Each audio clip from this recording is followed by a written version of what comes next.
It's not often that you drive a new model where the name has been more of a talking point than the car itself. But that's the case with this, the new BMW 4 Series. It replaces the 3 Series Coupe, which is probably the reason for all of the hysteria about the name change. But come on people, times change, let's get over it.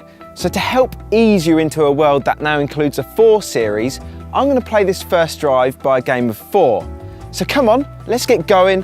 What are we waiting for?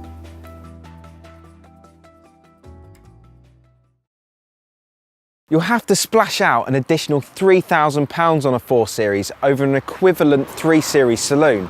So you're going to want people to notice the difference. So what are the big 4 key talking points with the styling? It's longer, wider and lower than the outgoing 3 Series Coupe and the current 3 Series saloon, bolstering that sporty presence. And it's more than a 3 Series saloon with 2 less doors. Every body panel is different bar one, the bonnet. Many design cues come from the 4 Series concept, most significantly this angular bumper and headlight design at the front. These gills that sit behind the front wheels are more than just for aesthetics.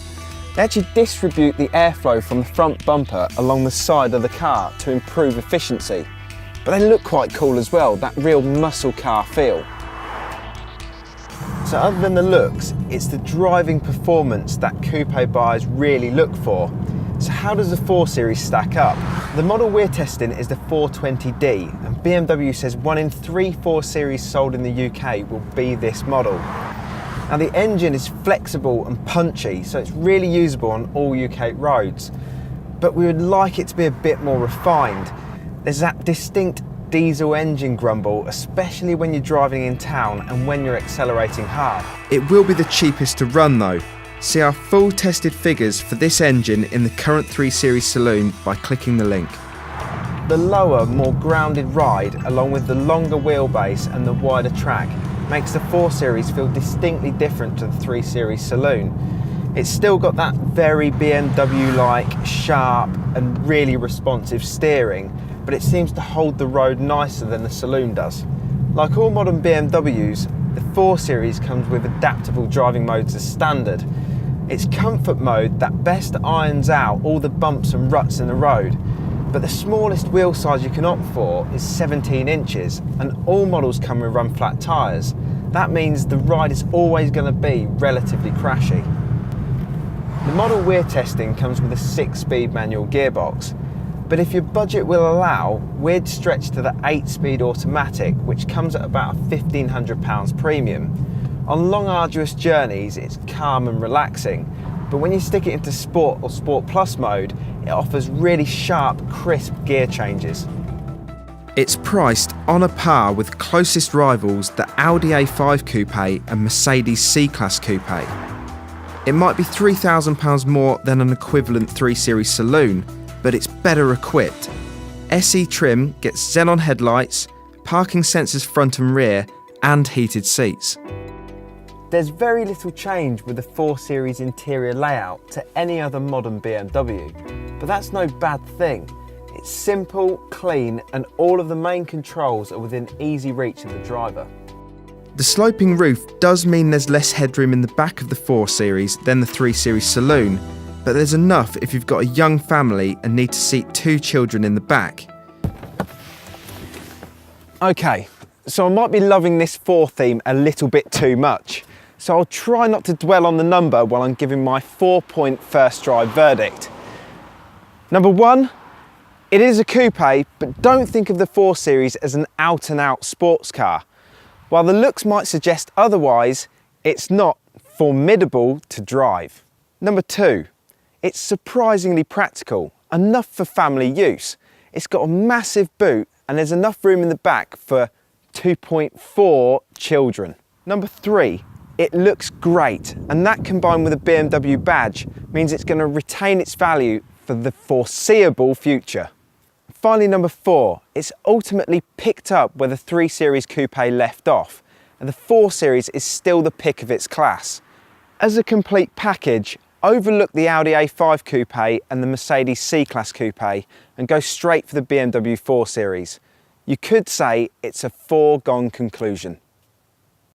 Click on one of the links below to read the full first drive report on the BMW 4 Series, or read full reviews of the Audi A5 Coupe and the Mercedes C-Class Coupe.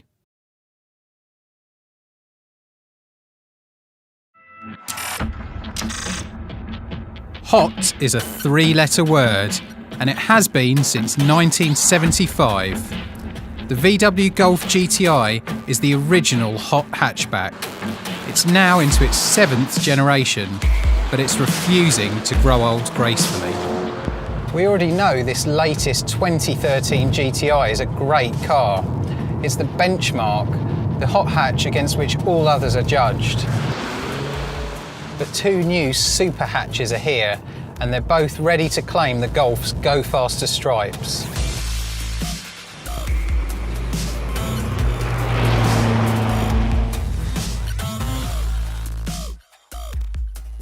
And they don't come much hotter than this.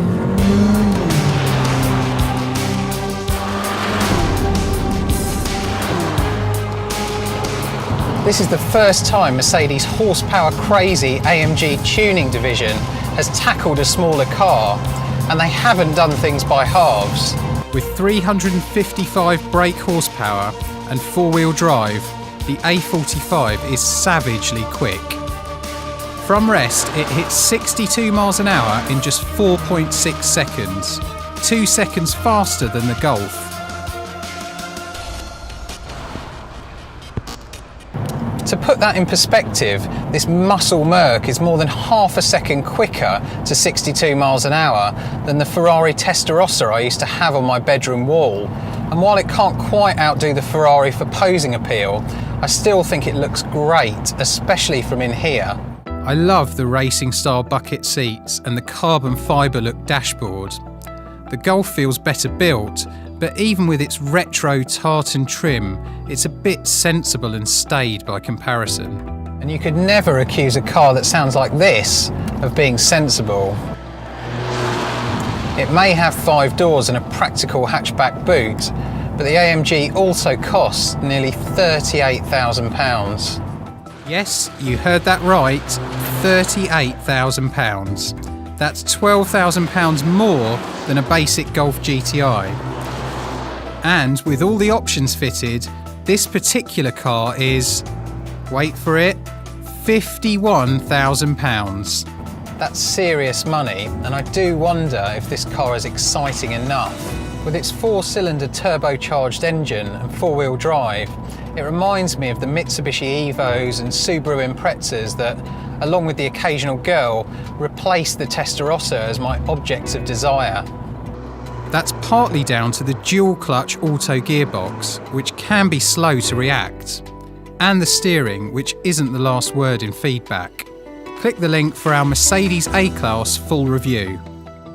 So while it's incredibly quick, the AMG is also a bit one-dimensional. It's like this car, the Golf GTI, turned up to 11, and that's no bad thing. But the BMW is quite a different story. Meet the BMW M135i, the only car in our trio that can do this.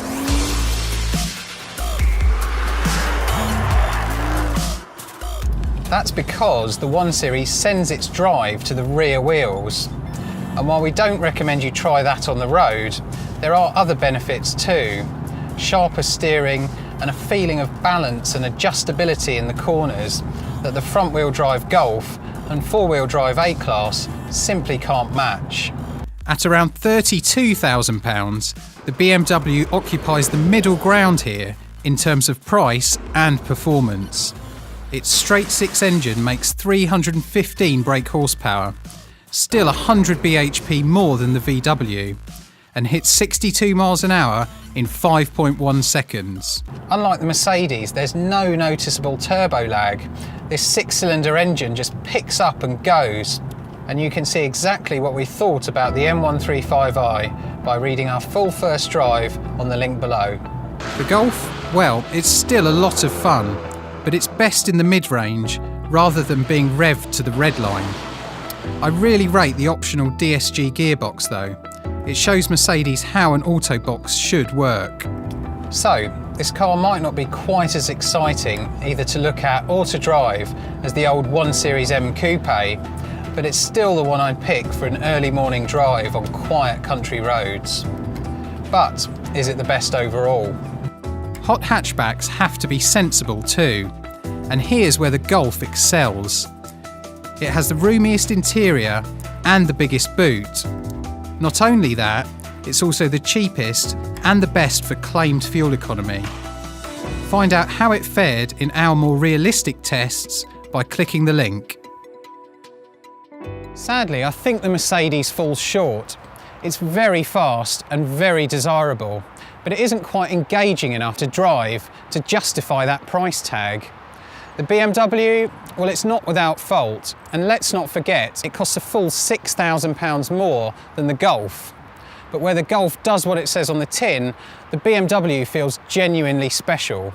Middle ground definitely doesn't mean middle of the road. Click here to read our full lab test reviews of the BMW 1 Series, Mercedes A-Class and Volkswagen Golf.